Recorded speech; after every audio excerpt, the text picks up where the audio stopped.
엄마, 첨성대 봤어요. 여기 너무 좋아요. 민호의 목소리가 영상 속에서 들려왔어요. 중학교 2학년 처음으로 떠난 수학여행. 아들은 경주의 모든 것이 신기한지 연신 휴대폰 카메라를 들이대며 동영상을 보내왔죠.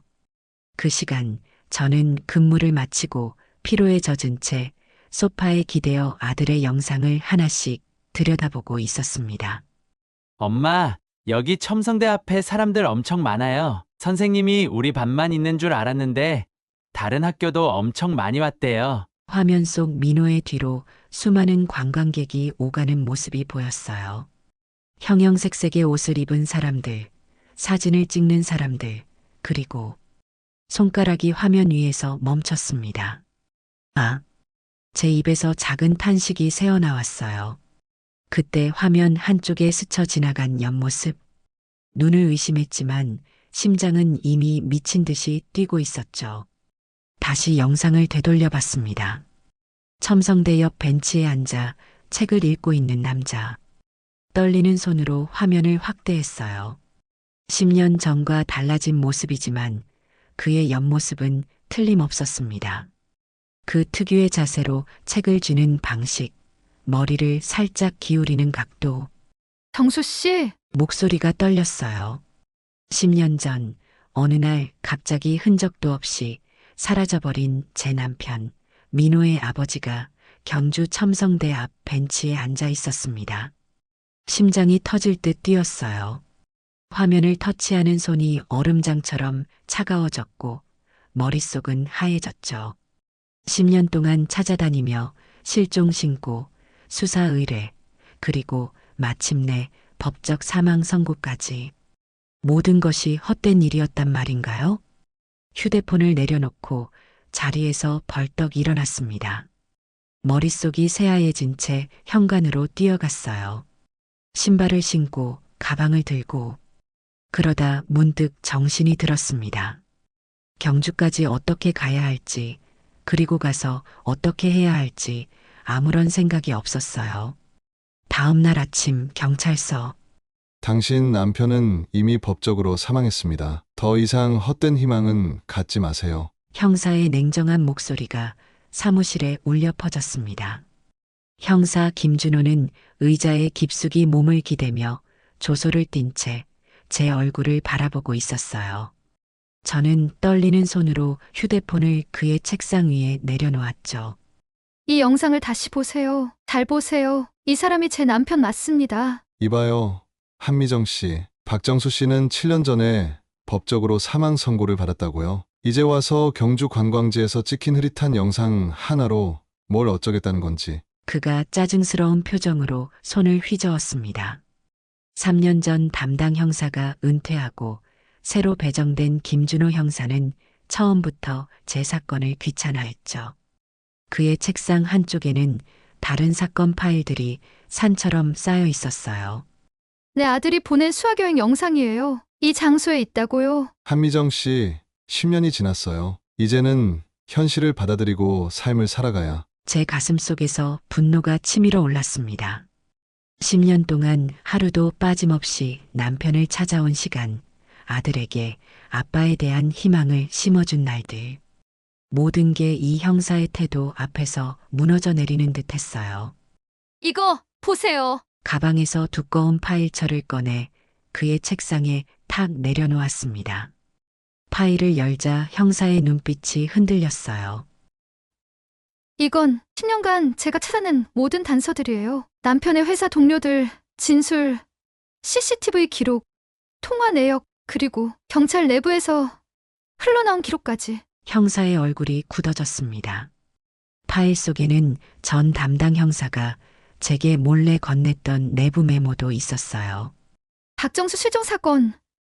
위에서 조용히 처리하라는 지시. 당신이 생각하는 것보다 제가 훨씬 더 많은 것을 알고 있어요, 형사님. 형사는 침을 꿀꺽 삼키며 파일을 훑어봤습니다. 그의 태도가 미묘하게 변했어요. 그러니까 이 영상에서 본 남편은 어디에 있다는 거죠? 경주 첨성대 근처에요. 벤치에 앉아 책을 읽더군요. 형사가 한숨을 내쉬었습니다. 이 일이 공식 수사선에 오르면 위험할 수도 있다는 걸 아시나요? 당신 남편 실종에는 다른 이유가 있을지도 모릅니다. 저는 그 다른 이유를 밝히기 위해 10년을 기다렸어요. 형사의 눈이 흔들렸습니다.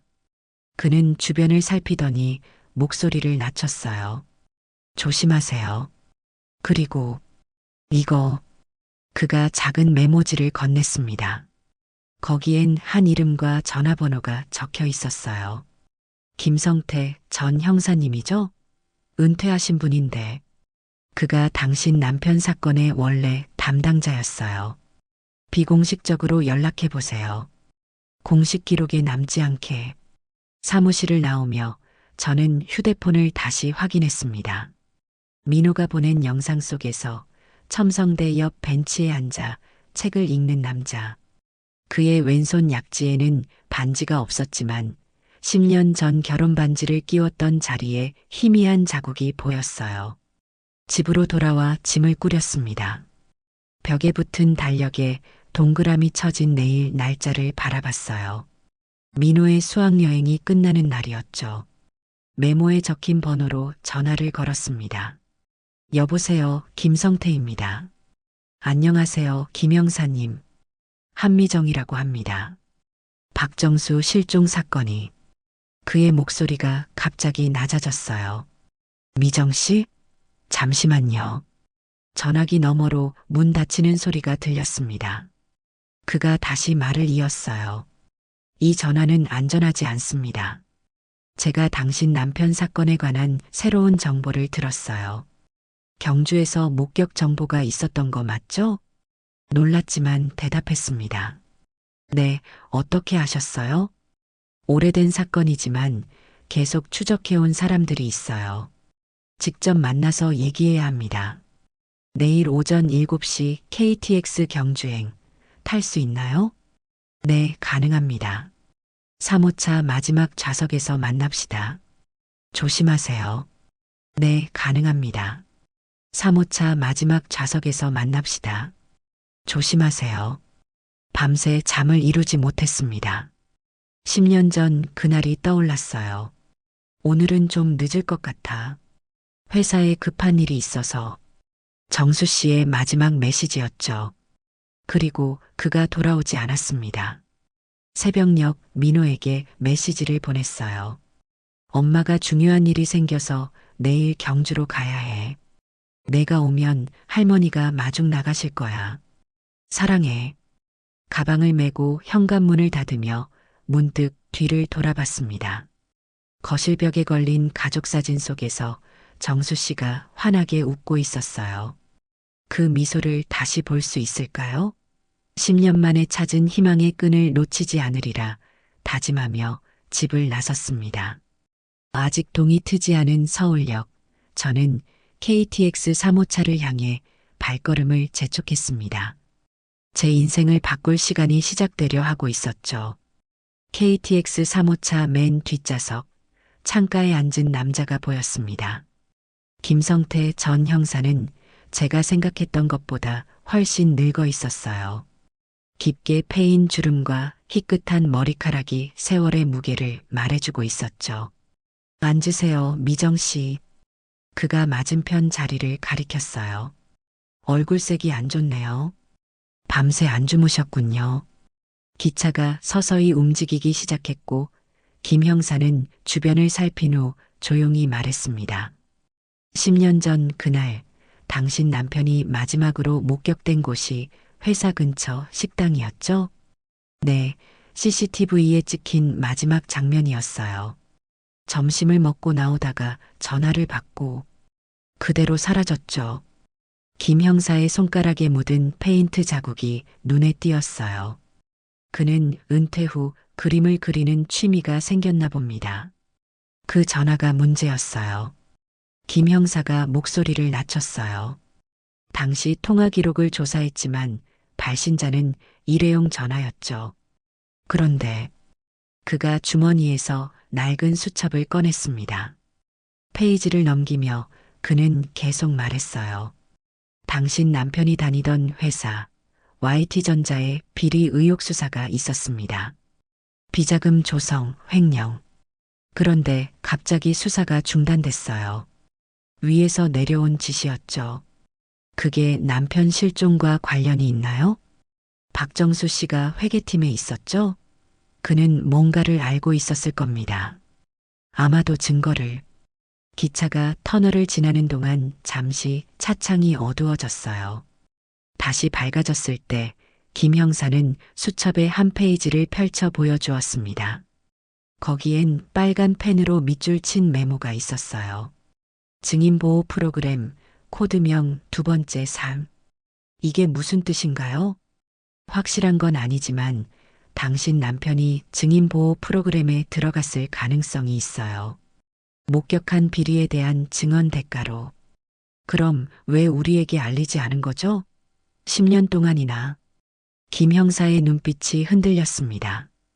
위협이 있었을 거예요. 가족을 향한 위협. 당신과 아들을 지키기 위한 선택이었을 수도 있습니다. 창밖으로 흐르는 풍경이 점점 더 낯설어졌어요. 서울을 벗어나 남쪽으로 향하는 기차 안에서 제 마음도 10년 전 그날로 되돌아가고 있었습니다. 형사님, 영상에서 본 그 사람이 정말 제 남편이 맞을까요? 그건 직접 확인해 봐야겠죠. 하지만 조심해야 합니다. 만약 그가 증인보호 프로그램 중이라면 당신의 접근이 그를 위험에 빠뜨릴 수도 있어요. 김 형사의 휴대폰이 울렸습니다. 그는 화면을 보더니 미간을 찌푸렸어요. 실례합니다. 그가 자리에서 일어나 통로로 나갔습니다. 잠시 후 돌아온 김 형사의 표정이 심각해져 있었어요. 누가 알았는지 모르겠지만 당신이 경주로 간다는 정보가 새어나간 것 같아요. 조심하세요. 이 숙소로 가보세요. 그가 작은 메모지를 건넸습니다. 첨성대 하우스, 최영자라는 이름과 주소가 적혀 있었어요. 이 숙소 주인은 믿을 수 있나요? 영자 씨는 옛 동료입니다. 경찰 출신은 아니지만 한때 정보원으로 일했죠. 당신을 도와줄 거예요. 경주역에 도착했을 때 김 형사는 제게 마지막 조언을 했습니다. 첨성대 근처에서 조심하세요. 조사에 의하면 그가 매일 같은 시간에 나타난다 해요. 그건 의도된 행동일 수 있어요. 누군가를 기다리거나 혹은 메시지를 주고받는 방식일 수도 있습니다. 헤어지기 전 김 형사가 주저하다 말했어요. 미정 씨, 만약 그가 정말 당신 남편이라면 그가 당신을 알아보지 못하는 척할 수도 있다는 걸 명심하세요. 그건 당신을 보호하기 위한 연기일 수 있어요. 택시를 타고 첨성대 하우스로 향하며 창밖으로 경주의 고즈넉한 풍경이 흘러갔습니다. 아들 민호가 이곳에서 수학여행을 즐기고 있다는 생각이 들었어요. 그리고 어쩌면 정수 씨도 이 같은 거리를 걷고 있을지도 모른다는 희망이 가슴을 뛰게 했습니다. 첨성대 하우스는 전통 한옥을 개조한 작은 게스트하우스였어요. 문을 두드리자 60대로 보이는 여성이 나왔습니다. 안녕하세요. 예약했는데요. 한미정이라고. 그녀는 제 얼굴을 잠시 살피더니 고개를 끄덕였어요. 들어오세요. 성태 씨가 전화했었어요. 방으로 안내받은 후 최영자 씨는 문을 닫고 작은 목소리로 말했습니다. 조심해야 해요. 이 동네에는 눈이 많습니다. 눈이요? 지켜보는 사람들이요. 특히 첨성대 주변에는 그 벤치에 앉는 사람을 찾는다면 그는 최근에 항상 정확히 5시에 와요. 단 한 번도 어긋난 적이 없죠. 그를 아시나요? 최 씨는 고개를 저었습니다. 얼굴만 알 뿐이에요. 이름은 박윤재라고 들었어요. 5년 전부터 이곳에 살고 있죠. 작은 서점을 운영한다고 합니다. 지금 몇 시죠? 제가 물었어요. 오후 3시 반입니다. 첨성대까지 걸어서 15분 정도 걸려요. 창밖을 내다보니 하늘이 점점 흐려지고 있었습니다. 마치 무언가가 일어날 것을 예고하는 듯 했어요. 비가 올 것 같네요. 최 씨가 말했습니다. 우산을 가져가세요. 그리고 이것도. 그녀는 작은 종이 봉투를 내밀었어요. 열어보니 오래된 휴대폰이 들어 있었습니다. 추적이 불가능한 전화예요. 위급할 때 이 번호로 연락하세요. 메모된 번호에는 이름이 없었어요. 최 씨의 눈빛에서 걱정이 느껴졌습니다. 숙소를 나설 때 조심하세요. 누가 따라오는지 확인하고 사람이 많은 곳으로 다니세요. 첨성대로 향하는 길, 제 발걸음은 점점 빨라졌습니다. 머릿속은 혼란스러웠지만 한 가지 확실한 것이 있었어요. 10년 만에 정수 씨를 다시 만날 수 있다는 희망, 그것만으로도 심장이 터질 듯 뛰고 있었습니다. 첨성대가 시야에 들어왔을 때 하늘에서 부슬부슬 비가 내리기 시작했어요. 우산을 펴고 그 유명한 벤치를 찾아 주변을 살폈습니다. 아직 4시 30분, 그가 오기까지 30분이 남았습니다.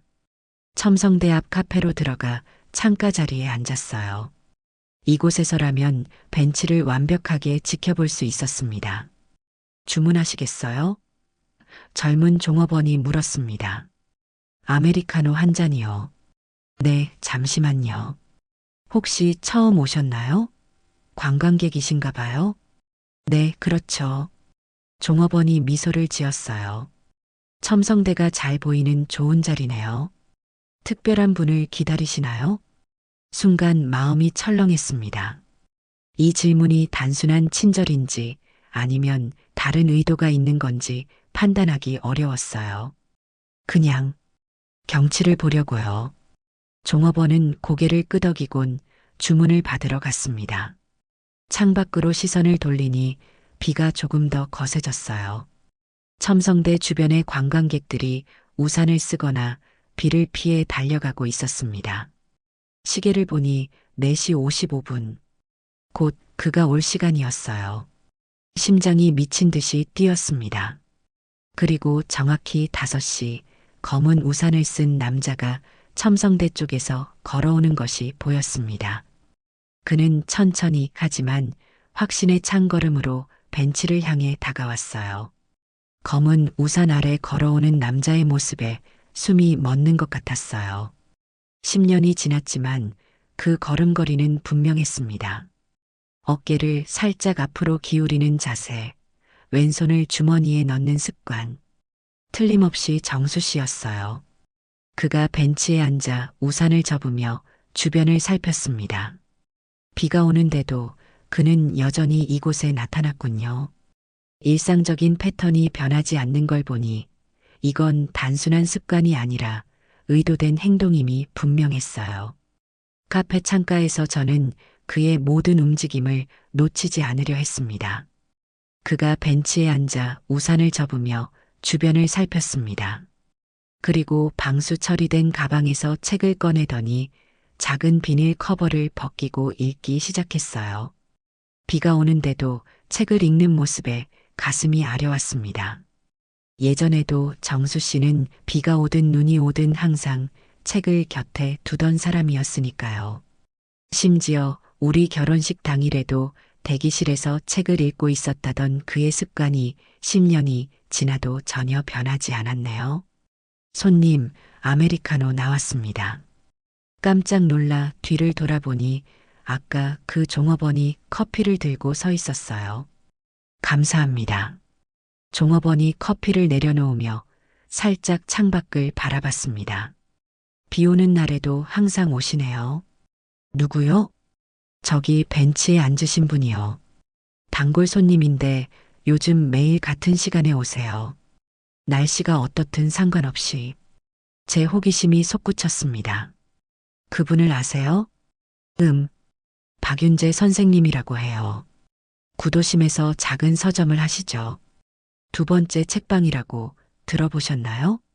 2번째 삶이라는 김 형사의 메모가 떠올랐어요.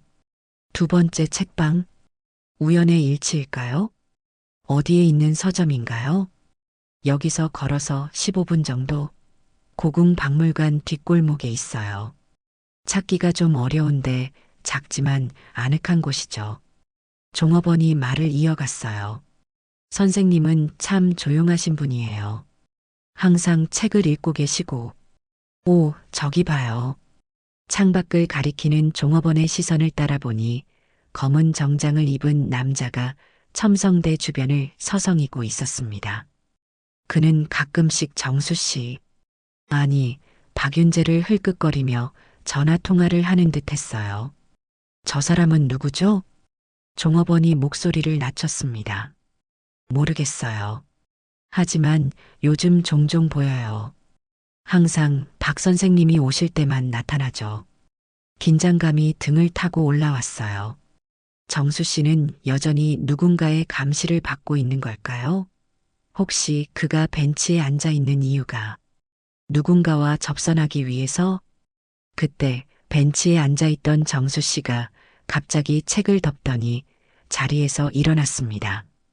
그는 우산을 다시 펴고 첨성대 반대편으로 걸어가기 시작했어요. 검은 정장 남자도 곧바로 그의 뒤를 따랐습니다. 가봐야겠네요. 얼마예요? 계산을 마치고 카페를 나왔을 때 정수 씨의 모습은 이미 사라져 있었어요. 비가 더 세차게 내리고 있었지만 그를 놓칠 수는 없었습니다. 우산을 펴고 그가 사라진 방향으로 빠르게 걸었어요. 골목길을 돌아 나오자 멀리서 정수 씨의 검은 우산이 보였습니다. 그리고 약 20m 뒤에서 그를 따라가는 검은 정장 남자도 보였죠. 조심스럽게 그들을 따라가면서 최대한 눈에 띄지 않으려 노력했어요. 고궁박물관을 지나 좁은 골목길로 들어서는 정수 씨. 그는 잠시 걸음을 멈추고 주변을 살폈습니다. 저는 재빨리 상점 처마 아래로 몸을 숨겼어요. 그가 다시 걷기 시작했고 검은 정장 남자도 그를 따랐습니다. 몇 분 후 정수 씨는 작은 간판이 달린 건물 앞에 멈춰 섰어요. 두 번째 책방이라고 쓰인 소박한 나무 간판이었습니다. 그가 문을 열고 들어가자 검은 정장 남자는 맞은편 카페로 들어갔어요. 잠시 망설이다가 저도 그 카페로 향했습니다. 안으로 들어가 창가 자리에 앉으니 서점 입구가 정면으로 보였어요. 검은 정장 남자는 구석자리에 앉아 휴대폰을 만지작거리고 있었습니다. 주문하시겠어요? 아, 녹차 한 잔이요. 창밖으로 서점을 바라보며 생각에 잠겼습니다. 이제 어떻게 해야 할까요? 그냥 들어가서 그를 만나야 할까요? 하지만 그러면 정수 씨가 위험해질 수도 있어요. 김 형사의 경고가 떠올랐습니다. 1시간가량 지켜봤지만 서점에서는 아무런 움직임이 없었어요. 검은 정장 남자는 여전히 카페에 앉아 있었고 간간히 전화 통화를 하는 듯 했습니다. 해가 지기 시작했고 비는 더 세차게 내렸어요. 카페 창문에 맺힌 빗방울 사이로 서점의 불빛이 따뜻하게 비춰왔습니다. 그때 서점 문이 열리고 정수 씨가 나왔어요. 그는 문을 잠그더니 다시 우산을 펴고 걷기 시작했습니다. 검은 정장 남자도 재빨리 카페를 나섰어요.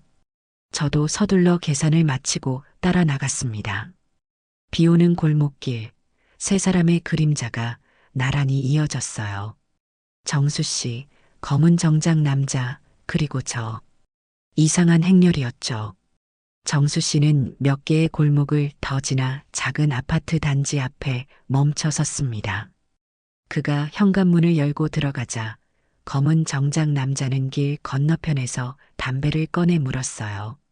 주변을 살피다 작은 포장마차를 발견했습니다.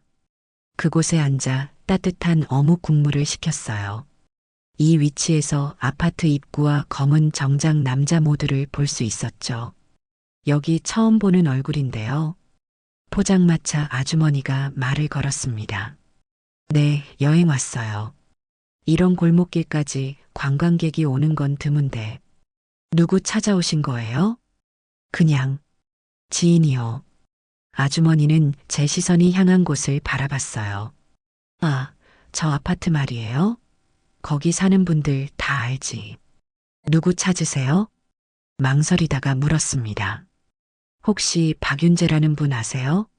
아주머니의 표정이 미묘하게 변했어요. 박 선생님?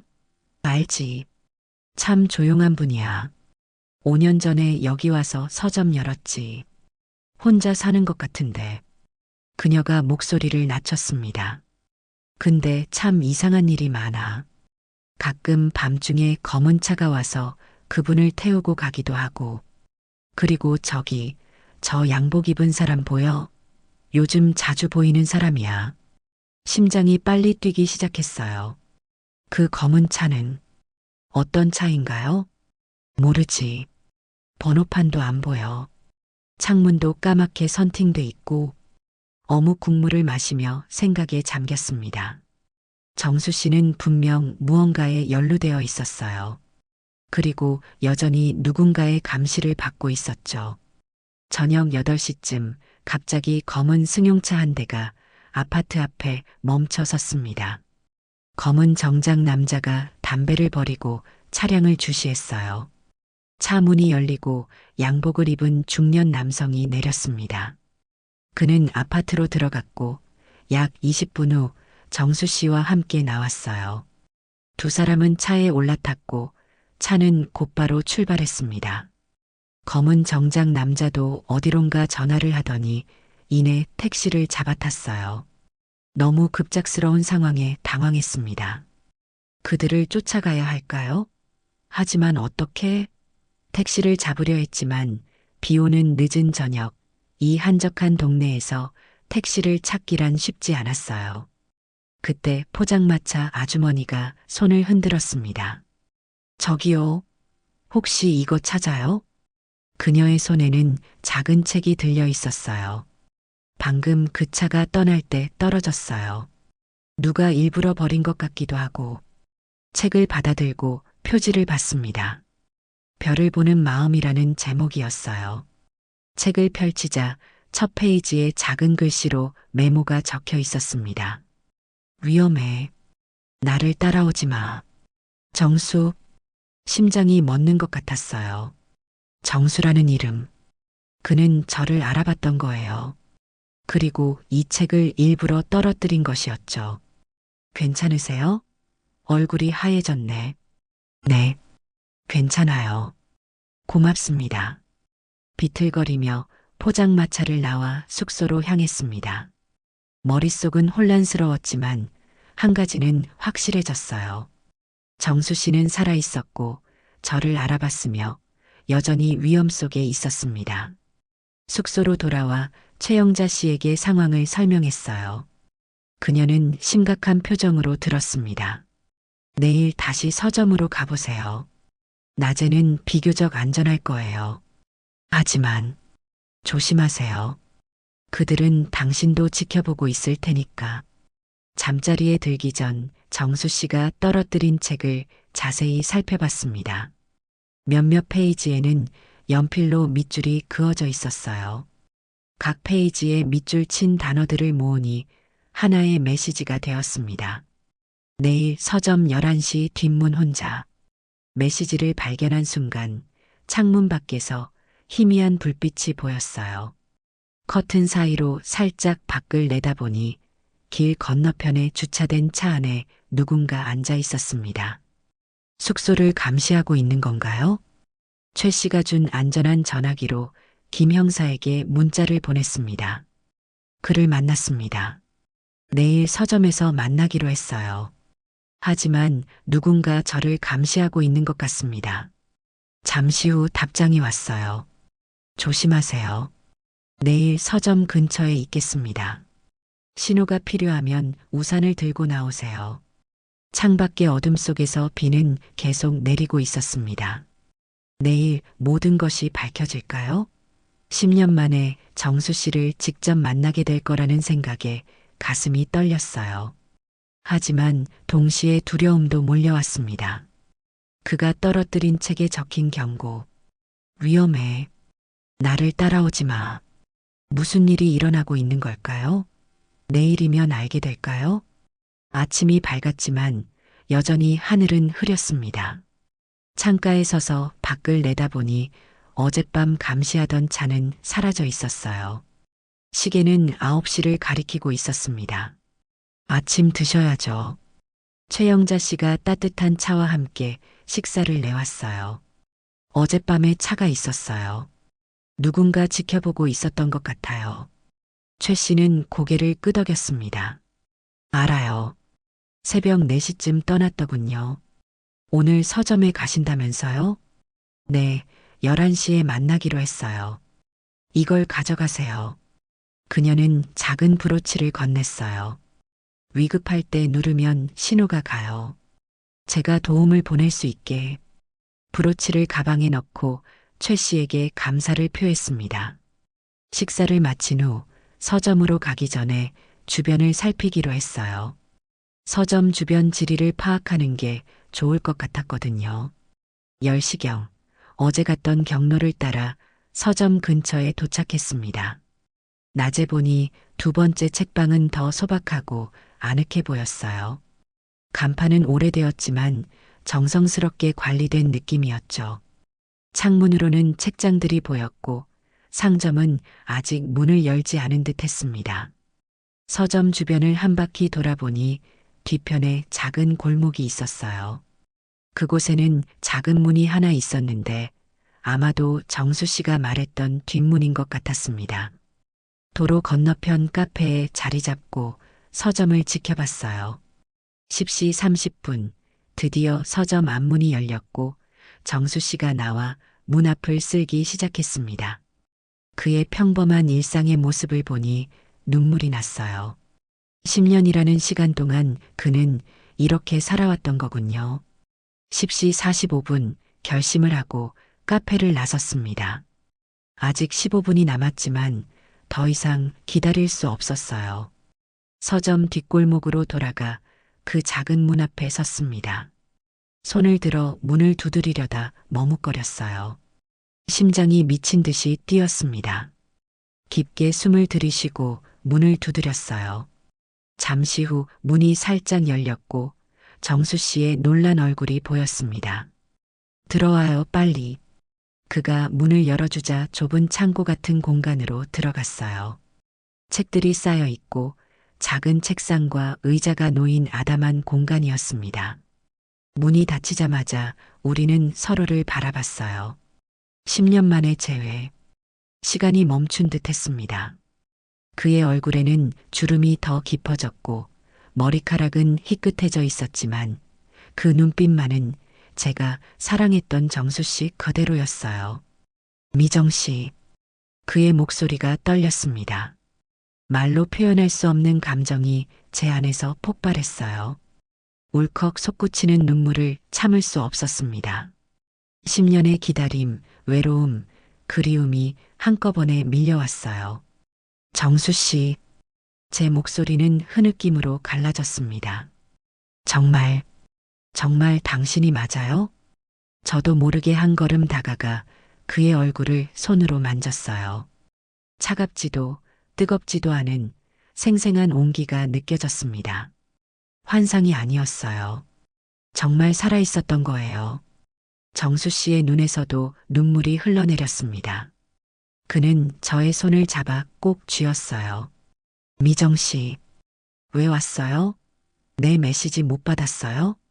위험하다고. 그의 말과 달리 손은 저를 놓지 않았어요. 봤어요.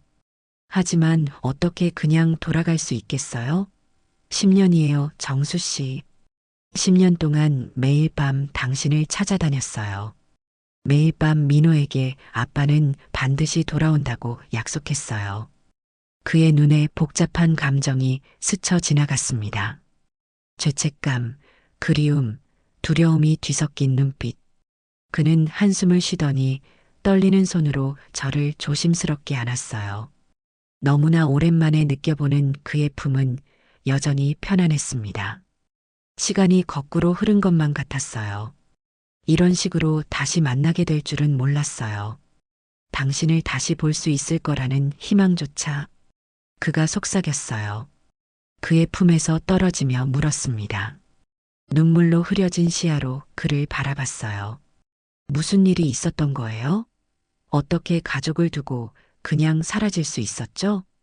그가 고개를 들어 저를 바라봤습니다. 그의 눈에는 깊은 상처와 결의가 동시에 담겨 있었어요.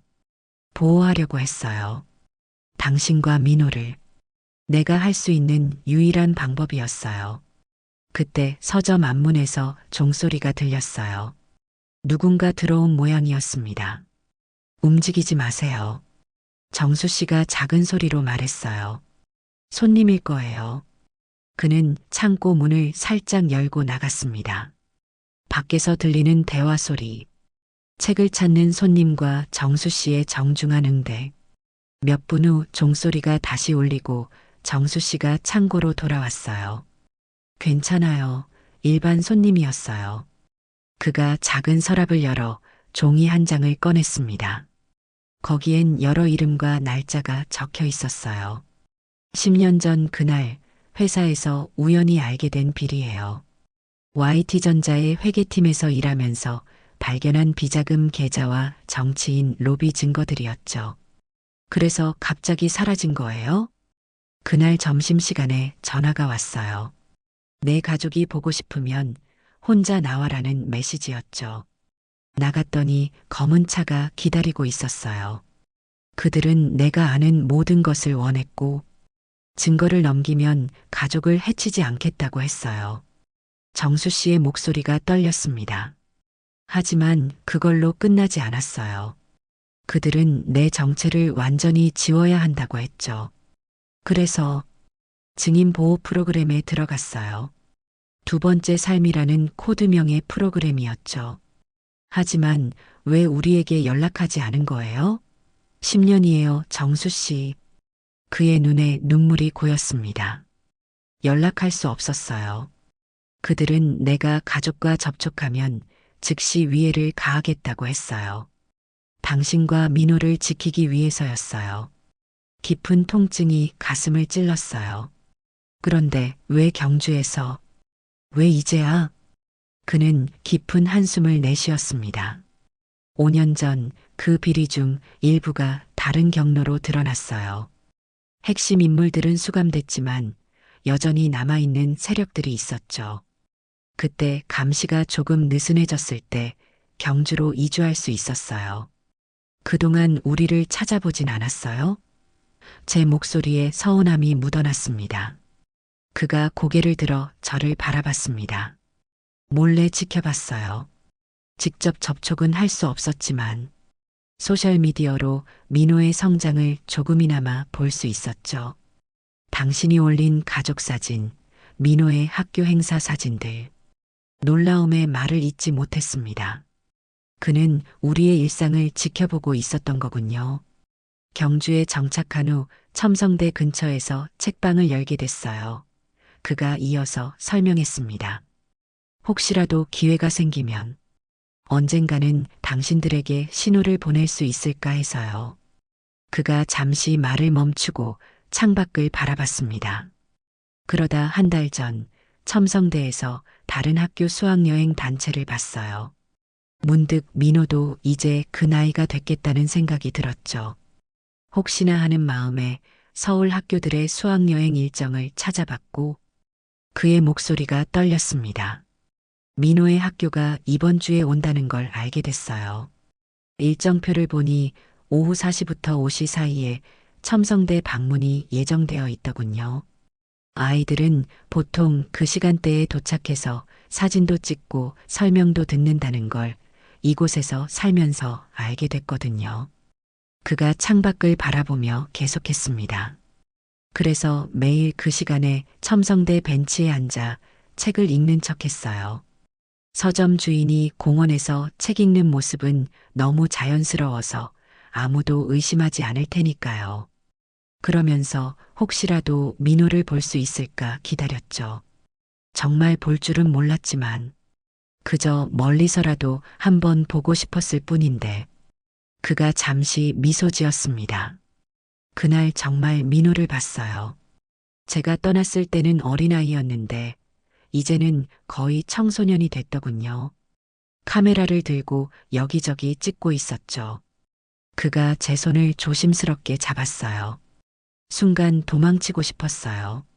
하지만 한편으론 발견되길 바랐는지도 모르겠어요. 10년이 지났고 당신들이 너무 그리웠으니까요. 위험한 도박이었지만 이제는 당신들과 함께하고 싶었어요. 그때 정수 씨의 휴대폰이 울렸습니다. 그는 화면을 보더니 표정이 굳었어요. 그들이에요. 전화를 받은 그는 짧게 대답했습니다. 네, 알겠습니다. 지금 출발하겠습니다. 전화를 끊은 그가 저를 바라봤어요. 데리러 온대요. 정기 보고가 있어요. 당신은 여기 있어야 해요. 창고 안에 숨어 있어요. 내가 돌아올 때까지. 같이 가면 안 돼요? 안 돼요. 그들이 당신을 알아보면 모든 게 위험해져요. 그가 서랍에서 작은 열쇠를 꺼내 저에게 건넸습니다. 이건 제 아파트 열쇠예요. 주소는 여기 적어둘게요. 만약 내가 3시까지 돌아오지 않으면 아파트로 가서 침대 밑바닥을 보세요. 거기 모든 증거가 있어요. 무슨 소리예요? 당신도 같이 가야. 미정 씨, 부탁이에요. 10년을 참았는데 몇 시간만 더 참으세요. 이건 우리 가족을 위한 마지막 시험이에요. 그는 잠시 망설이다가 저를 꼭 안아주었어요. 10년 만의 포옹에 눈물이 왈칵 쏟아졌습니다. 가야 해요. 누가 뒷문을 감시할지 몰라요. 그들이 떠난 후에 조심히 나가세요. 정수 씨는 창고를 나가 앞문으로 서점을 빠져나갔어요. 저는 떨리는 마음으로 창고 구석에 앉아 기다렸습니다. 약 15분 후 서점 앞에 차가 도착하는 소리가 들렸어요. 창고의 작은 창문으로 조심스럽게 밖을 내다보니 검은 세단이 서점 앞에 서 있었습니다. 정수 씨가 차에 오르고 차는 곧 출발했어요. 30분 정도 더 기다린 후 조심스럽게 창고를 나왔습니다. 서점은 비어 있었고 정수 씨는 서둘러 나가느라 문도 잠그지 않은 것 같았어요. 서점을 둘러보니 책장들이 정갈하게 정리되어 있었습니다. 마치 그의 성격을 닮은 듯 했어요. 계산대 위에는 사진 한 장이 놓여 있었는데 가슴이 철렁했습니다. 우리 가족 사진이었어요. 오래되고 구겨진 사진이었지만 10년 동안 그가 소중히 간직해온 흔적이 역력했습니다. 서점을 나와 주변을 살폈어요. 감시하는 듯한 사람은 보이지 않았습니다. 정수 씨가 준 주소를 확인하니 걸어서 10분 거리였어요. 시계를 보니 1시 30분. 아직 3시까지는 시간이 있었습니다. 주소를 따라 걷다 보니 어제 봤던 그 아파트 단지에 도착했어요. 304호. 열쇠를 꺼내 문을 열고 들어갔습니다. 정수 씨. 아니, 이제는 박윤재의 집은 검소하고 정갈했어요. 책장에는 책이 가득했고 테이블 위에는 노트북이 놓여 있었습니다. 벽에는 아무런 사진도 없었어요. 마치 과거의 흔적을 완전히 지운 공간 같았습니다. 침대로 가서 몸을 숙여 밑을 살폈어요. 바닥 한쪽에 느슨한 판자가 보였습니다. 그것을 들어 올리자 작은 금고가 나왔어요. 금고에는 번호 자물쇠가 달려 있었습니다. 번호를 어떻게 알 수 있을까요? 머릿속으로 의미 있는 숫자들을 생각해 봤어요. 우리 결혼 기념일, 민호 생일, 아니면 그때 휴대폰이 진동했습니다. 최 씨가 보낸 문자였어요. 조심하세요. 검은 차가 다시 돌아왔어요. 심장이 쿵 내려앉았습니다. 그들이 벌써 돌아왔다고요? 정수 씨는 어디에 있는 걸까요? 창문으로 조심스럽게 밖을 내다보니 검은 세단이 주차장에 서 있었어요.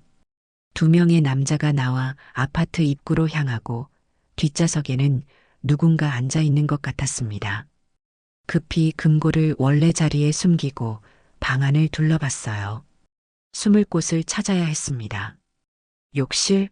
너무 뻔해요. 옷장? 그들이 확인할 거예요. 발소리가 복도에서 들려왔습니다. 점점 가까워지고 있었어요. 문 앞에서 열쇠 돌리는 소리가 들렸습니다. 숨을 곳을 찾지 못한 채 저는 침대 뒤로 몸을 숨겼어요. 심장이 미친 듯이 뛰었습니다. 문이 열렸고 무거운 발걸음 소리가 들렸어요. 2명의 남자가 정수 씨를 부축하며 들어왔습니다. 겨우 틈새로 상황을 볼 수 있었는데 정수 씨의 얼굴이 상처투성이었어요. 그들이 정수 씨를 괴롭혔던 거군요. 우리가 당신 여자가 왔다는 걸 모를 것 같아? 한 남자가 정수 씨를 소파에 거칠게 밀어넣으며 말했어요. 10년 만에 찾아와서 모든 것을 망치려고 하는군. 정수 씨는 입가에 피를 닦으며 대답했습니다. 그녀는 없어요. 돌려보냈어요. 거짓말 마. 우리 사람들이 그녀가 당신 서점에 들어가는 걸 봤어. 어디 있지? 아직도 믿어? 그녀가 당신을 위해 10년을 기다렸을 거라고? 정수 씨의 눈에 결연한 빛이 어렸습니다. 증거는 이미 안전한 곳에 있어요. 당신들이 날 죽이면 모든 자료가 경찰에 전달될 거예요. 큰 체격의 남자가 정수 씨의 멱살을 잡았어요. 어디 있어? 그 자료들이? 말했잖아요. 안전한 곳에. 남자가 정수 씨의 뺨을 세게 쳤습니다. 너무나도 화가 났지만 지금 나가면 상황이 더 위험해질 수 있었어요. 좋아. 시간이 있으니 차분히 얘기해보자고. 다른 남자가 말했어요. 부인과 아들의 주소를 알고 있어. 그들에게 무슨 일이 생기길 바라나? 정수 씨의 얼굴이 창백해졌습니다. 그들을 건드리지 마.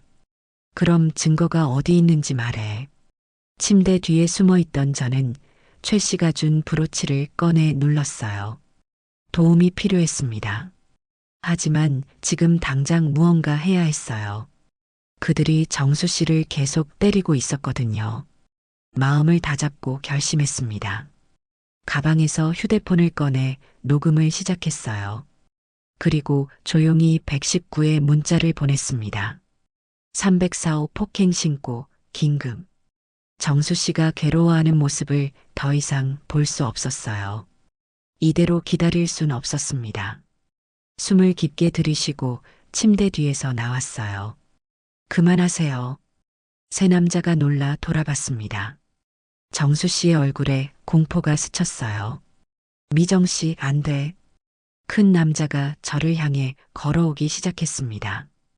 드디어 만나는군, 한미정 씨. 남자가 천천히 다가오는 순간 아파트 복도에서 갑자기 강한 노크 소리가 들렸습니다. 경찰입니다. 문 열어주세요. 순간적인 혼란 속에 두 남자의 눈빛이 흔들렸어요. 그들은 서로를 쳐다보며 당황한 기색이 역력했습니다. 그 순간 정수 씨가 놀라운 속도로 몸을 일으켜 가까이 있던 남자의 다리를 걷어찼습니다. 남자가 비틀거리며 균형을 잃자 정수 씨는 재빨리 소파 쿠션 밑에서 작은 총을 꺼내 들었어요. 움직이지 마. 정수 씨의 목소리가 단호하게 울렸습니다. 그의 손은 떨리지 않았고 눈빛은 이전과 완전히 달랐어요. 마치 다른 사람이 된 것 같았죠. 밖에서는 계속해서 문을 두드리는 소리가 들렸습니다. 문 열어요. 아니면 강제 진입하겠습니다. 정수 씨가 저를 향해 고개를 끄덕였어요. 미정 씨, 문 열어줘요. 제가 문으로 다가가 열자 김성태 전 형사와 2명의 경찰관이 서 있었습니다. 괜찮으세요? 김 형사가 걱정스러운 표정으로 물었어요. 네, 하지만 빨리요. 경찰관들이 재빨리 안으로 들어와 상황을 파악했습니다. 한 명은 두 남자에게 다가가 총을 겨누었고 다른 한 명은 정수 씨에게 총을 내려놓으라고 지시했어요. 내려놓으세요, 서서히. 정수 씨는 천천히 총을 바닥에 내려놓았습니다. 김 형사가 앞으로 나섰어요. 박윤재. 아니, 박정수 씨군요. 오래 찾았습니다. 정수 씨의 표정이 복잡해졌어요. 김 형사님, 어떻게 알고 오셨죠? 최영자 씨가 신호를 받았어요. 그리고 그가 저를 바라봤습니다. 119 신고도 있었고요. 경찰관들은 두 남자에게 수갑을 채우고 있었어요. 그들은 놀랍게도 별다른 저항 없이 체포되고 있었습니다. 이들은 누구죠? 김 형사가 물었어요. 정수 씨가 입술에 피를 닦으며 대답했습니다. 이 사람들은 저의 관리자들이었어요. 증인 보호 프로그램 담당자라고 알고 있었는데 김 형사의 눈에 이해의 빛이 스쳤어요. 가짜 증인 보호 프로그램이었군요. YT전자의 비리를 은폐하기 위한 조작된 시나리오였어요. 무슨 말이에요? 제가 혼란스러워하며 물었습니다. 김 형사가 설명했어요. 10년 전 정수 씨는 YT전자의 비리를 발견했지만 회사 내 세력들이 먼저 움직였어요. 그들은 정수 씨를 납치한 뒤 가짜 증인 보호 프로그램이라는 명목으로 감금했던 거죠. 정수 씨는 자신이 보호받고 있다고 생각했지만 사실은 감시당하고 있었던 겁니다. 정수 씨의 얼굴에 충격과 분노가 교차했어요. 그럼 10년 동안 내가 가족을 지키기 위해 한 모든 것이 당신을 속여 자발적으로 격리시킨 거예요. 김 형사가 말했습니다. 그들은 당신이 가진 증거를 찾아내고 동시에 당신을 통제하기 위해 가족을 인질로 삼았죠. 그때 체포된 남자 중 한 명이 비웃듯 말했어요. 그래도 10년 동안은 성공적이었지. 넌 얌전히 우리 말을 따랐고 우린 내 가족을 내버려뒀어. 정수 씨가 분노에 떨며 그에게 다가갔지만 경찰관이 그를 막았어요. 증거는 찾았나요? 김 형사가 정수 씨에게 물었습니다. 정수 씨는 침대 쪽을 가리켰어요. 바닥 밑에 금고가 있어요. 번호는? 그는 저를 바라보며 물었습니다. 민호 생일 알죠? 0817. 제가 말했어요. 정수 씨가 미소를 지었습니다. 맞아요. 금고 비밀번호예요. 경찰관이 침대 밑 금고를 찾아 열었고 안에서 USB와 노트, 사진들이 나왔어요.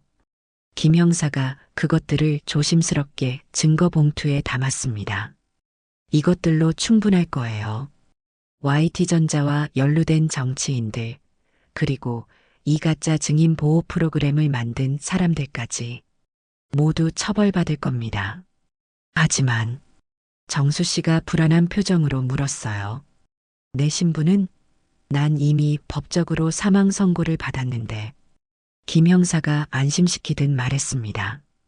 그건 나중에 법적으로 해결할 수 있어요. 지금은 당신의 안전이 우선입니다. 두 분 다 경찰서로 모셔야겠어요. 진술을 받고 보호 조치를 취하겠습니다. 두 명의 용의자는 이미 경찰차에 태워져 있었고 우리는 김 형사의 차를 타고 경찰서로 향했어요.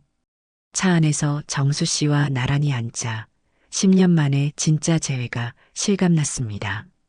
정말 미안해요, 미정 씨. 정수 씨가 떨리는 목소리로 말했어요. 난 가족을 지킨다고 생각했는데 결국 속고 있었어. 제 손이 그의 손을 찾아 꼭 잡았습니다. 당신은 최선을 다했어요. 우리를 생각하며 10년을 버텼잖아요. 경찰서에 도착해 별도의 조사실로 안내받았습니다. 김 형사가 들어와 앉았어요. 몇 가지만 더 물어볼게요.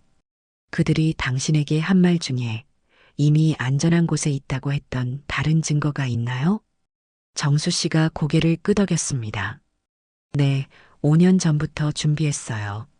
제 신분이 박윤재로 정착되고 감시가 조금 느슨해졌을 때 제가 원래 회사에서 빼온 모든 자료의 사본을 만들었죠. 그리고 믿을 수 있는 사람에게 맡겼어요. 누구죠? 최영자 씨요. 정수 씨가 대답했어요. 그녀는 제 어머니의 오랜 친구였습니다. 제가 경주로 배정되었을 때 우연히 첨성대 하우스를 운영하던 그녀를 만나게 됐죠. 정수 씨의 눈에 감사함이 깃들었습니다. 처음에는 서로 알아보지 못했어요. 하지만 어느 날 그녀가 제게 어머니 이름을 언급했을 때, 그때 모든 게 연결됐죠. 그녀는 저를 알아보고 조용히 도와주기 시작했어요. 제 정체를 묻지도 않고 이유를 캐지도 않았습니다. 그가 깊은 한숨을 내쉬었습니다. 영자 씨는 제게 가족 사진을 몰래 구해다 주었고 서울 소식도 전해주었어요. 증인 보호 프로그램이 저를 철저히 고립시키려 했지만 그녀 덕분에 작은 희망을 품을 수 있었죠. 그리고 만약의 경우를 대비해 몇 가지 증거와 자료들을 그녀에게 맡겼어요. 하지만 그 프로그램이 가짜였다는 건 지금까지 전혀 몰랐습니다. 김 형사의 눈이 커졌습니다. 최영자 씨가요? 그녀가 당신의 협력자였군요. 정수 씨가 고개를 끄덕였어요. 네, 그녀는 과거에 정보부에서 일했다고 했어요. 지금은 은퇴했지만 여전히 많은 정보망을 가지고 있었죠. 제가 첨성대 하우스에 묵는 손님들 중 가끔 제 아내를 닮은 분들이 오면 영자 씨가 저에게 알려주곤 했어요. 그래서 매일 첨성대에 갔던 거예요. 혹시라도 미정 씨가 올까봐. 눈물이 제 뺨을 타고 흘러내렸습니다. 정수 씨도 저도 각자의 방식으로 서로를 찾고 있었던 거군요. 미정 씨가 오셨을 때 영자 씨가 바로 연락해 줬어요. 10년 만에 기적처럼 나타난 당신을. 하지만 그들의 감시가 있어서 바로 다가갈 수 없었죠. 김 형사가 메모를 하며 질문을 이어갔어요. 그럼 최영자 씨에게 맡긴 증거는 어디에 있는지. 그때 문이 열리고 최영자 씨가 들어왔습니다. 여기 있어요. 그녀는 작은 금속 상자를 들고 있었어요. 김 형사에게 건네며 말했습니다. 모든 증거가 여기 있어요. USB, 문서, 녹음 파일. 5년 동안 정수 씨와 함께 모은 것들이에요. 김 형사가 상자를 받아들며 고개를 끄덕였어요. 정말 감사합니다, 영자 씨. 이것으로 모든 연루자들을 처벌할 수 있을 겁니다. 조사가 끝나고 김 형사는 우리에게 임시보호시설을 제공해 주겠다고 했어요. 하지만 그 전에 우리에게는 더 중요한 일이 있었습니다. 민호에게 연락해야 해요. 제가 말했어요. 아들이 기다리고 있어요. 정수 씨의 눈에 불안과 기대가 교차했습니다. 10년이 지났는데 날 알아볼까요? 날 받아줄까요? 당연하죠. 제가 그의 손을 꼭 잡았어요. 민호는 매일 당신을 기다렸어요. 창가에 앉아서 언젠가 아빠가 돌아올 거라고. 정수 씨의 눈에서 눈물이 흘러내렸습니다. 보고 싶어요. 너무 보고 싶어요. 김 형사가 조심스럽게 말했어요. 지금 상황이 완전히 정리된 건 아니지만 가족 만남은 주선해 드릴 수 있습니다. 물론 경호하에서요. 저는 휴대폰을 꺼내 민호에게 전화를 걸었습니다. 몇 번의 신호음 후 민호의 목소리가 들렸어요. 엄마, 어디야? 할머니가 엄마가 급한 일이 있다고 했는데. 민호야, 엄마가 지금 너에게 말해주고 싶은 게 있어. 제 목소리가 떨렸어요. 무슨 일이야, 엄마? 아빠를 찾았어. 전화기 너머로 민호의 숨소리가 멈춘 것 같았어요. 뭐라고? 아빠가 살아계셨어, 민호야. 지금 엄마랑 같이 있어. 잠시 침묵이 흘렀고 민호의 훌쩍이는 소리가 들렸습니다. 정말이야? 정수 씨가 제게 손을 내밀었어요. 그에게 전화기를 건네자 그는 떨리는 목소리로 말했습니다. 민호야, 아빠다. 민호의 울음소리가 커졌어요. 아빠, 정말, 아빠 맞아요? 그래, 아빠다. 미안하다. 정말 미안해. 10년 동안 많이 컸겠구나. 아빠, 어디 있어요? 지금 당장 갈게요. 김 형사가 손짓하며 메모를 건넸어요. 보호시설 주소였습니다. 지금 이곳으로 와라, 민호야. 형사님들이 태워주실 거야. 아빠와 엄마가 기다리고 있을게. 전화를 끊은 정수 씨의 얼굴에는 기쁨과 불안이 교차했어요. 꿈만 같네요. 10년 동안 꿈꿔왔던 순간인데 저는 그의 손을 꼭 잡았습니다. 이제 시작이에요, 정수 씨. 우리 가족의 진짜 시작.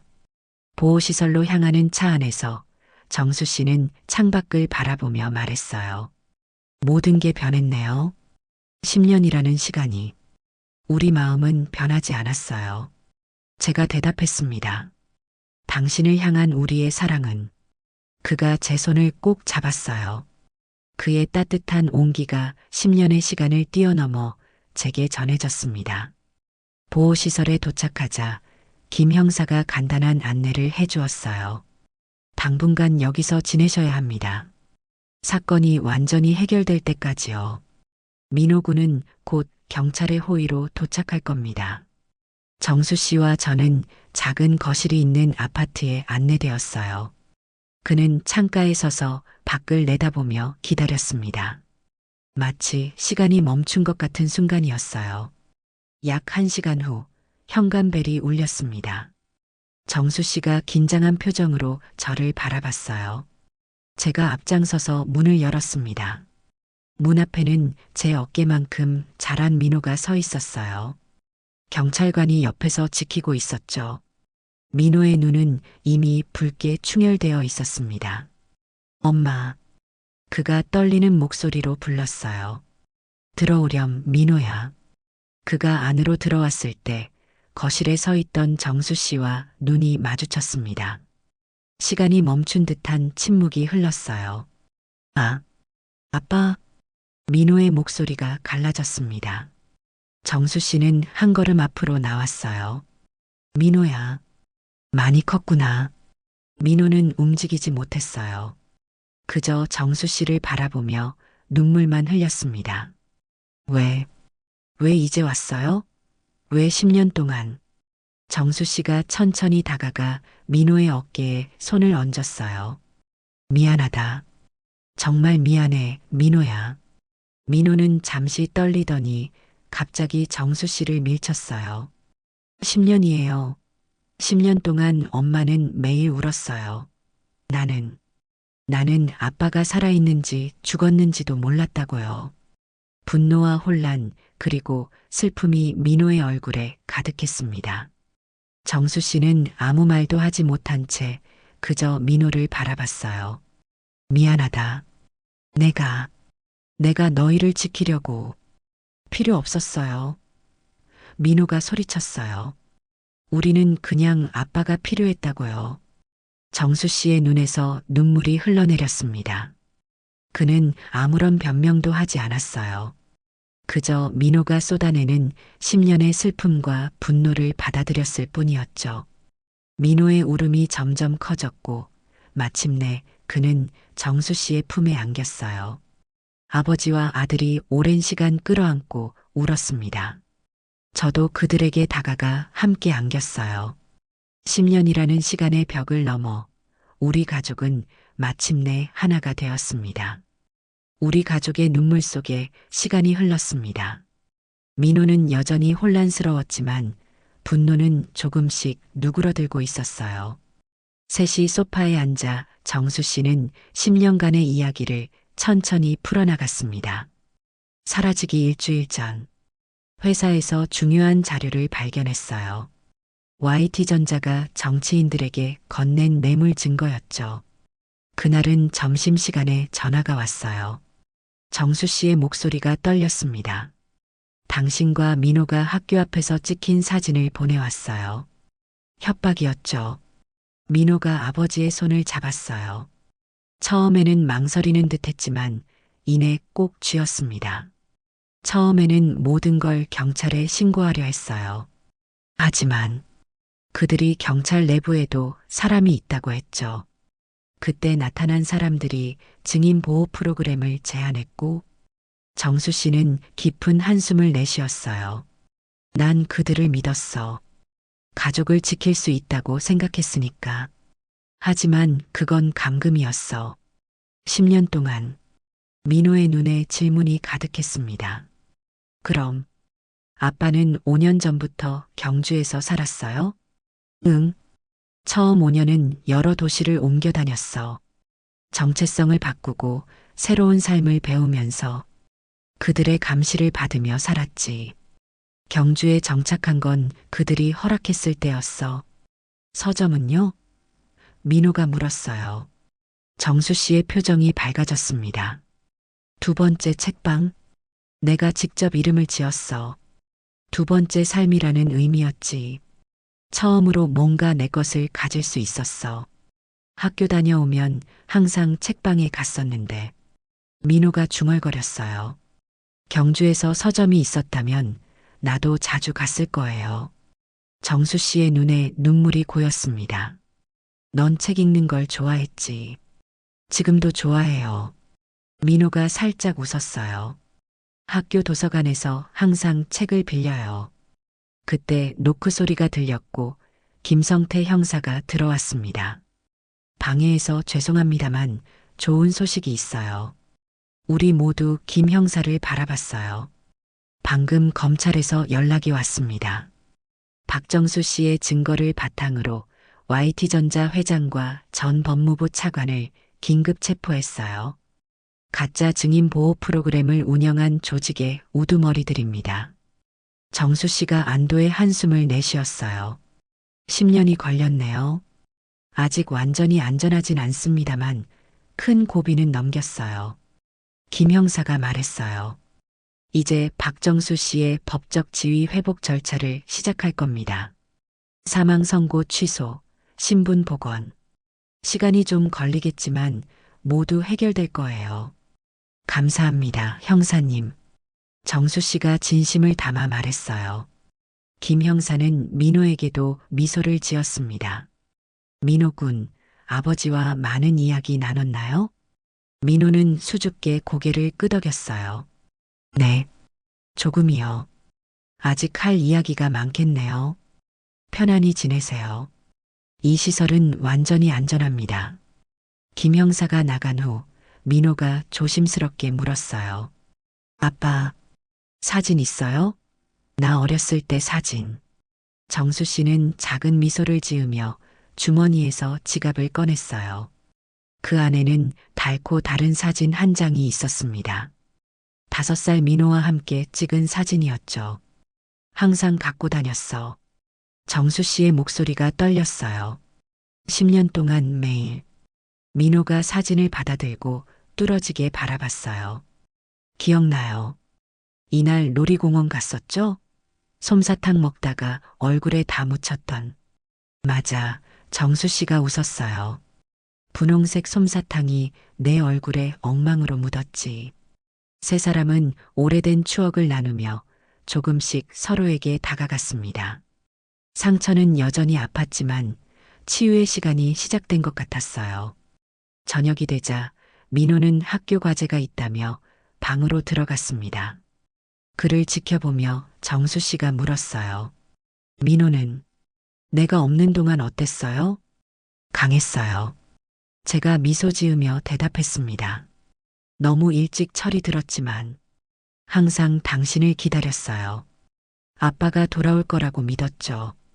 정수 씨의 눈에 눈물이 맺혔어요. 10년. 너무 많은 시간을 놓쳤어요. 이제부터 만회하면 돼요. 제가 그의 손을 잡았어요. 법적으로 난 아직 박윤재예요. 박정수로 돌아가는 건 상관없어요. 당신이 누구든 어떤 이름이든 우리 가족이 다시 함께할 수 있다면. 정수 씨의 눈에서 눈물이 왈칵 쏟아졌어요. 미안해, 민호야. 아빠가 정말 미안해. 민호가 아버지 곁으로 다가와 앉았습니다. 이제 진짜 함께 있을 수 있는 거죠? 다시 사라지지 않을 거죠? 절대로. 정수 씨가 단호하게 대답했어요. 이제 평생 너희 곁을 떠나지 않을게. 그날 밤 우리 셋은 같은 공간에서 10년 만에 첫 밤을 보냈습니다.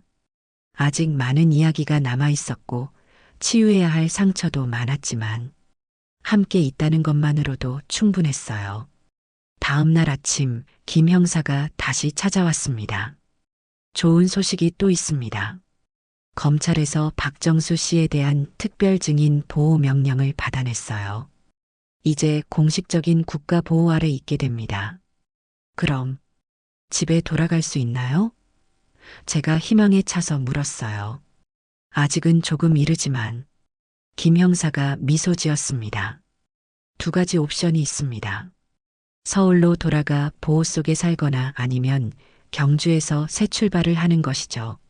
정수 씨가 저와 민호를 바라봤어요. 어떻게 할까요? 민호가 조심스럽게 말했어요. 아빠 서점. 보고 싶어요. 경주도 좋을 것 같아요. 수학여행 갔을 때 마음에 들었거든요. 정수 씨의 얼굴에 미소가 번졌습니다. 경주에서 새 출발. 우리 가족으로서 제가 고개를 끄덕였어요. 좋아요. 경주에서 시작해요. 새로운 추억을 만들면서 김 형사는 절차를 설명해 주었고 일주일 내로 모든 법적 문제가 해결될 거라고 했습니다. 그동안 우리는 보호시설에서 지내며 서로를 다시 알아가는 시간을 가졌어요. 민호는 학교 친구들에게 아빠가 돌아왔다는 소식을 전하고 싶어 했지만 안전을 위해 조금 더 기다려야 했습니다. 대신 그는 아버지와 오랜 대화를 나누며 10년의 공백을 조금씩 채워나갔어요. 일주일 후 모든 법적 절차가 완료되었습니다. 박정수는 공식적으로 생존했고 보호 프로그램 하에 박윤재라는 이름으로 살 수 있게 되었어요. 그리고 마침내 우리는 경주로 향했습니다. 두 번째 책방에 도착했을 때 민호의 눈이 반짝였어요. 와, 아빠 서점이다. 정수 씨. 이제는 박윤재가 문을 열고 우리를 안으로 안내했습니다.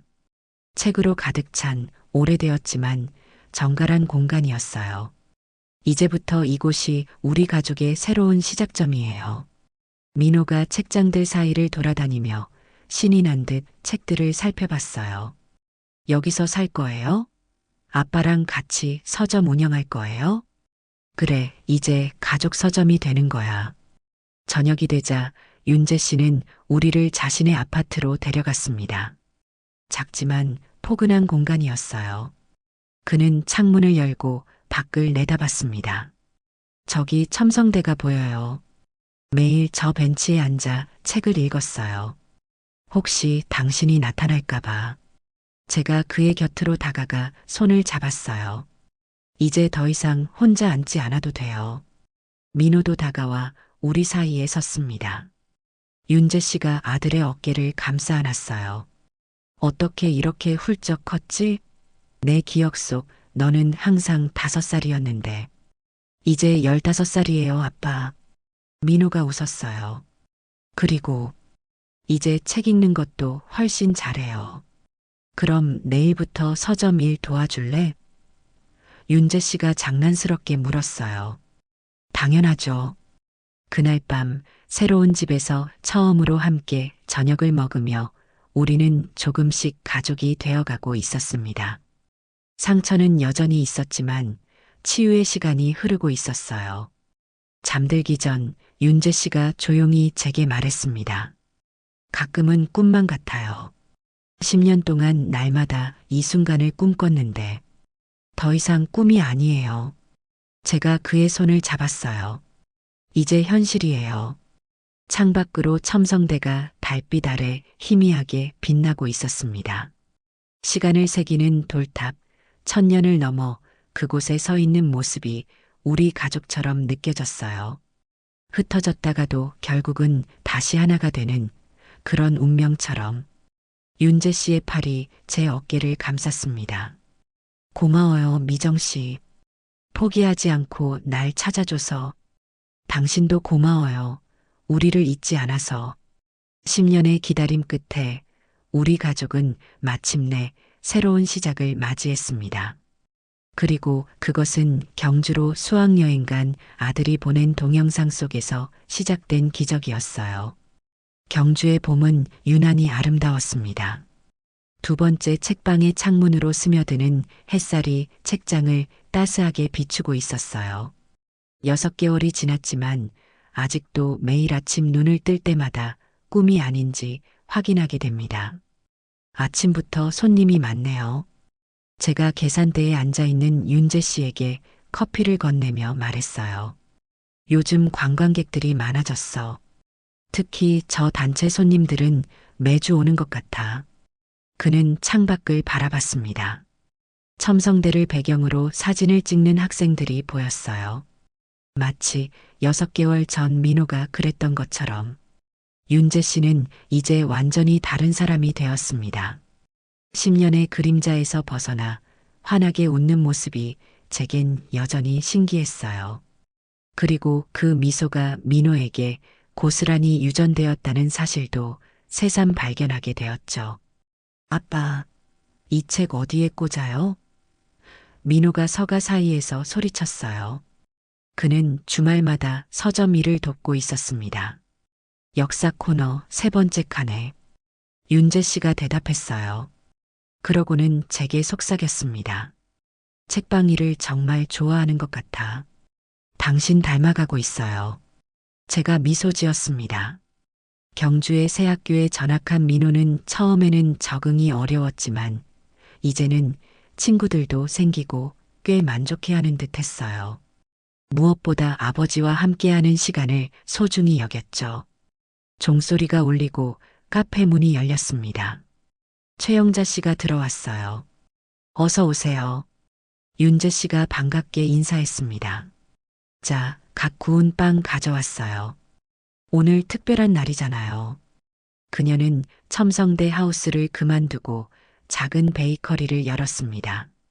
우리 가족을 도와준 그녀는 이제 가족 같은 존재가 되었어요. 벌써 6개월이네요.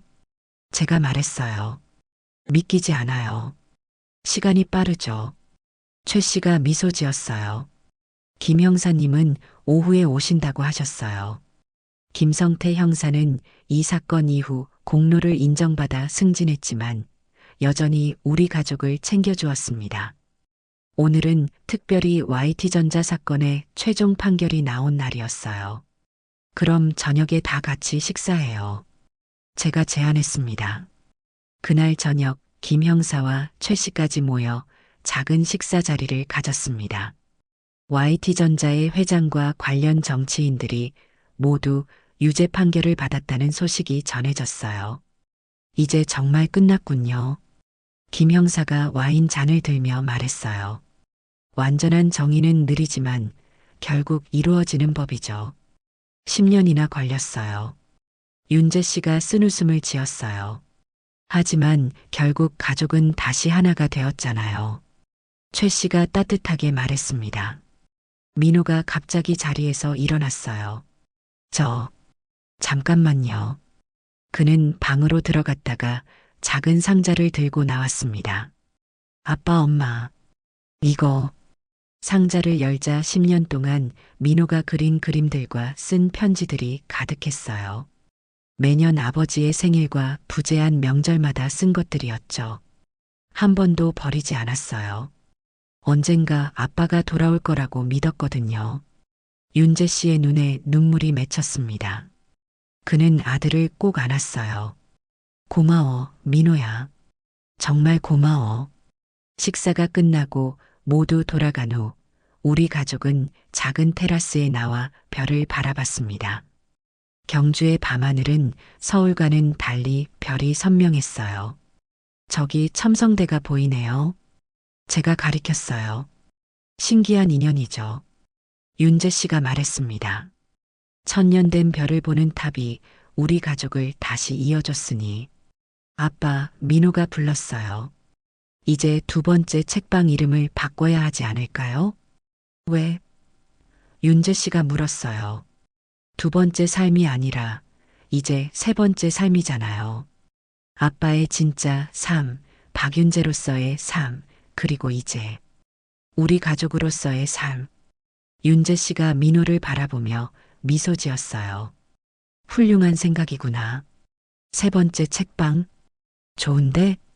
아니면 그냥 우리 가족의 책방은 어때요? 제가 제안했어요. 그게 좋겠네요. 윤재 씨가 고개를 끄덕였어요. 결국 책방도 삶도 모두 가족이 있어야 의미가 있으니까. 밤이 깊어가는 동안 우리 세 사람은 별을 세며 이야기를 나눴습니다. 잃어버린 10년의 시간은 돌아오지 않지만 앞으로의 시간은 우리의 것이었어요. 경주의 첨성대처럼 시간은 흐르지만 우리 가족의 연결은 영원할 거라고 믿었습니다. 마침내 찾은 서로를 다시는 놓치지 않을 거예요. 다음 날 아침 서점 간판이 새롭게 바뀌었습니다. 우리 가족의 책방이라는 글씨가 따스한 햇살 아래 빛나고 있었어요. 민호가 새 간판을 자랑스럽게 바라보며 말했습니다. 이제 진짜 시작이네요. 윤재 씨와 제가 그의 양쪽에서 손을 잡았어요. 그래, 이게 우리 가족 이야기의 진짜 시작이야. 첨성대를 향해 걸어가는 세 사람의 모습이 봄 햇살 아래 길게 드리워졌습니다. 10년의 그림자는 사라지고 새로운 희망의 그림자만이 남았어요. 경주로 수학여행 간 아들이 보낸 동영상 속에 10년 전 실종된 남편이 있었고 그것이 우리 가족을 다시 하나로 모으는 기적이 되었습니다. 인생은 때로 우리가 상상할 수 없는 방식으로 흘러가지만 끝까지 희망을 잃지 않는다면 가장 뜻밖의 순간에 행복이 찾아올 수 있다는 것을 우리 가족은 온몸으로 배웠습니다. 우리는 새로운 이름, 새로운 도시에서 다시 시작합니다. 하지만 변하지 않는 것이 있다면 그것은 우리가 여전히 가족이라는 사실이죠. 함께라면 어떤 이름으로 살아도 괜찮아. 윤재 씨의 말에 저와 민호는 고개를 끄덕였습니다. 이것이 우리 가족 이야기의 진짜 시작이었어요. 오늘 이야기 어떻게 보셨나요? 마음에 드셨다면 좋아요와 구독 부탁드릴게요. 여러분의 댓글 하나하나가 큰 힘이 됩니다. 건강이 최고입니다. 환절기 감기 조심하세요.